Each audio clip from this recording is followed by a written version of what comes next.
Durante la mayor parte de la historia humana, las personas han creído en alguna especie de reino espiritual que existe a la par del mundo como lo conocemos. Cierto, y los autores bíblicos no son la excepción. Sí, para ellos el reino espiritual es una clase de reino diferente al nuestro. Y para resaltar esa diferencia, la Biblia se refiere al espacio de Dios como el cielo o firmamento. Porque el cielo es muy diferente a la tierra, está más allá. Y allá arriba hay cuerpos brillantes que se mueven. Yo pienso en ellos como esferas de gas encendido. Pero cuando los autores bíblicos miraban hacia arriba, las estrellas les proveían una manera de hablar y pensar sobre los seres espirituales. En la Biblia se les conoce como los hijos de Dios o los poderes y autoridades, y a veces incluso como el concilio divino. Eso suena como algo realmente importante. ¿Qué hace el concilio divino? Bueno, se presentan en el capítulo 1, donde se les llaman huestes celestiales, esto es el sol, la luna y las estrellas.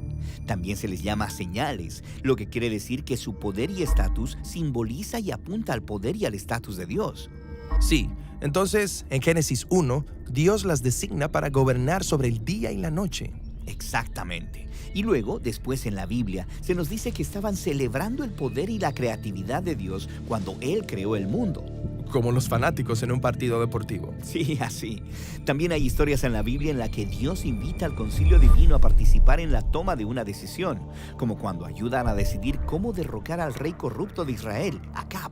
O en el libro de Job, donde debaten la política de Dios de recompensar a la gente que hace el bien. Así que son como el equipo de trabajo de Dios. Pero, ¿para qué necesita Dios un equipo? Si es lo suficientemente poderoso para crear todo el universo, seguramente puede gobernarlo sin ayuda. Bueno, Él no los necesita, pero aparentemente el Dios de la Biblia desea compartir su autoridad con otros. Oh, sí. Dios comparte su gobierno con compañeros humanos en la tierra. Y así, de la misma manera, hay una historia paralela de Dios compartiendo su autoridad para gobernar con compañeros espirituales. Sí, hasta que todo se derrumba en una rebelión doble.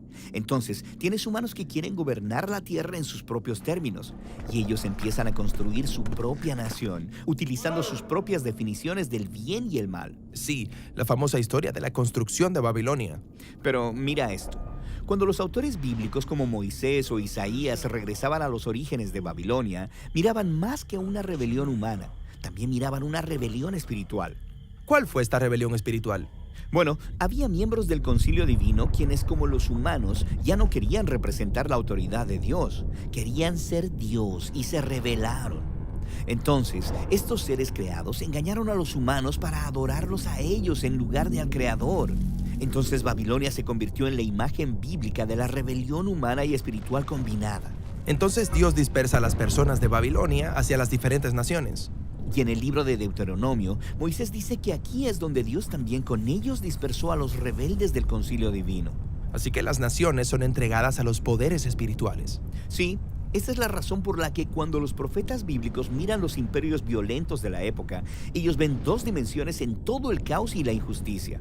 Rebeldes humanos quienes están siendo corrompidos por la adoración a rebeldes espirituales, los ídolos del dinero, el sexo y el poder militar. Sí, cuando los humanos le entregan su lealtad a estos poderes, eso lleva a un mundo como el nuestro. Cierto, el mejor ejemplo de esto es la historia del Éxodo, cuando se nos dice que el genocidio egipcio de los israelitas fue inspirado por Faraón y los dioses de Egipto. Eso es realmente intenso. Pero no es el final de la historia. Cuando Dios rescató a los israelitas de Egipto y de sus dioses, los invitó a convertirse en colaboradores mediante un pacto y a aprender una manera diferente de gobernar el mundo. Y ellos están de acuerdo, pero al final no honran esta alianza. Ellos entregan su lealtad a otros dioses. Y entonces, esto los lleva a su exilio en Babilonia, donde se convierten en esclavos, otra vez, de una nación extranjera y de sus autoridades espirituales, esperando un nuevo éxodo hacia la libertad. Y aquí es donde se levanta la historia de Jesús. Él dijo que estaba aquí para rescatar al mundo y quitárselo a los rebeldes. ¿Cuáles rebeldes? ¿Los humanos o los espirituales? Exactamente. Para Jesús todo estaba conectado. Cuando entró en Jerusalén para la Pascua, Él estaba anunciando el éxodo definitivo. Él estaba ahí para confrontar y vencer a todos los poderes y autoridades rebeldes, y Él lo hizo entregando su vida. Entonces, esto es lo que el apóstol Pablo quería decir cuando dijo que Jesús despojó a los poderes y autoridades, triunfando sobre ellos por la cruz. Sí, Jesús condenó nuestra maldad, permitiendo que los rebeldes desataran todo su odio y maldad sobre Él. Pero Él venció con el poder de su amor y vida de resurrección. Luego, Jesús le dijo a sus seguidores que toda la autoridad en el cielo y en la tierra ahora le pertenecen a Él. Sí, el compañero definitivo, a la vez humano y divino. Estas son muy buenas noticias. Sí, esta es la razón por la que los apóstoles empezaron a invitar a todos a entregar su lealtad al Jesús resucitado para que descubran la libertad y una nueva manera de ser humanos. Ahora, aunque Jesús obtuvo la victoria decisiva sobre los poderes rebeldes, no los destruyó. Ellos siguen por aquí, causando problemas. Sí, de hecho, ellos son el problema.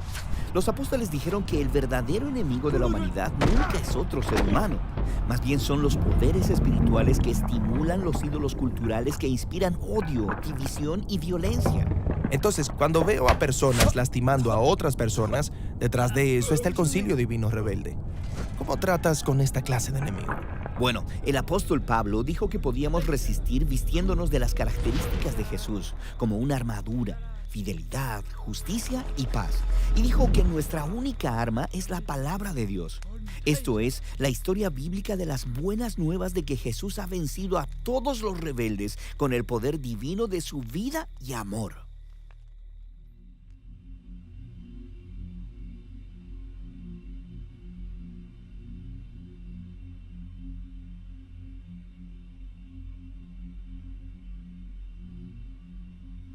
Acabas de ver un video sobre el concilio divino.